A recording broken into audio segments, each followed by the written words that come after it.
सम्पूर्णमा नमस्कार। वफादार मिडियामा तपाईहरुलाई स्वागत छ। म धीरज सुनार। आज हाम्रो माझमा हुनुहुन्छ हाम्रो नेपाल मानवतावादी पार्टीका केन्द्रीय अध्यक्ष मेघबहादुर विकज्यू। आज हामी उहाँसँग के कुराकानी गर्नेछौँ। हजुर अध्यक्ष स्वागत छ तपाईलाई आजको यस कार्यक्रममा। हजुर नमस्कार, धन्यवाद। नेपाल मानवतावादी पार्टीको केन्द्रीय अध्यक्ष, नेपाल मानवतावादी पार्टीको स्थापना कसरी भयो?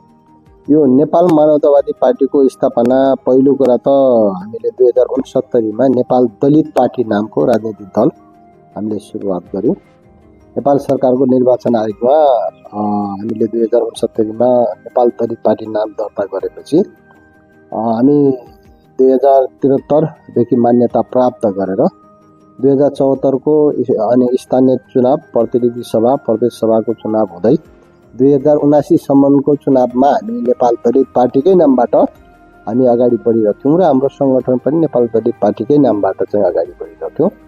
तर हाम्रो नेपालको इतिहासलाई हेर्दाखेरि अब नेपालको संविधानमा दलित भन्ने एउटा जातिको रूपमा चाहिँ नि जुन किसिमले संस्थागत गरेर लगे यो चाहिँ गलत थियो।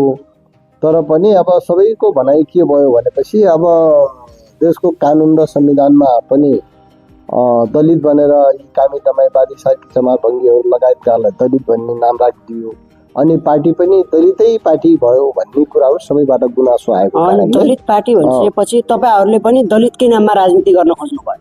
नै, हामीले दलितको नाममा राजनीति गर्न खोजेका होइन है। दलित भन्ने शब्द त वास्तविक जातीय शब्द नै होइन। दलित भनेको उत्पीडन शब्द हो, परनिर्भर शब्द हो।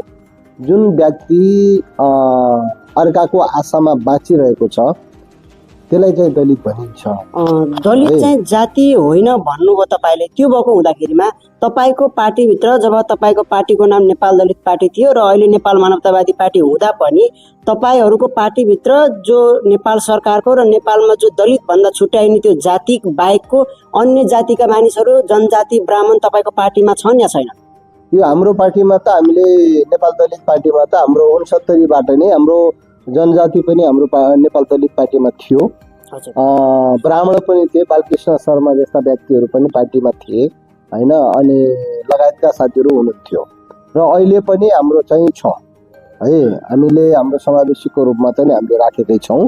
तर के त भन्नुहुन्छ भने अब जब संविधान घोषणा भइसकेपछि हाम्रै समुदायहरूमा विशेष गरेर त्यो नेगेटिभ सोच के गयो भने दलित भन्ने एउटा जातीय शब्द भयो। जातीय शब्द भएको कारणले पार्टीको नाम पनि दलितै भन्ने चाहिँ नि यो राम्रो भएन, यसलाई संशोधन गर्नुपर्छ भन्ने कुरा सबैबाट आएको कारणले गर्दा हामीले 2079 को निर्वाचन पछि 2080 बाट हामीले यसको नाम संशोधन गरेर निर्वाचन आयोगलाई अनि अभिलेख गरेर 2081 मा 80 मा है 80 मा चाहिँ हामीले महाधिवेशन अनि 81 मा महाधिवेशन गर्यौँ।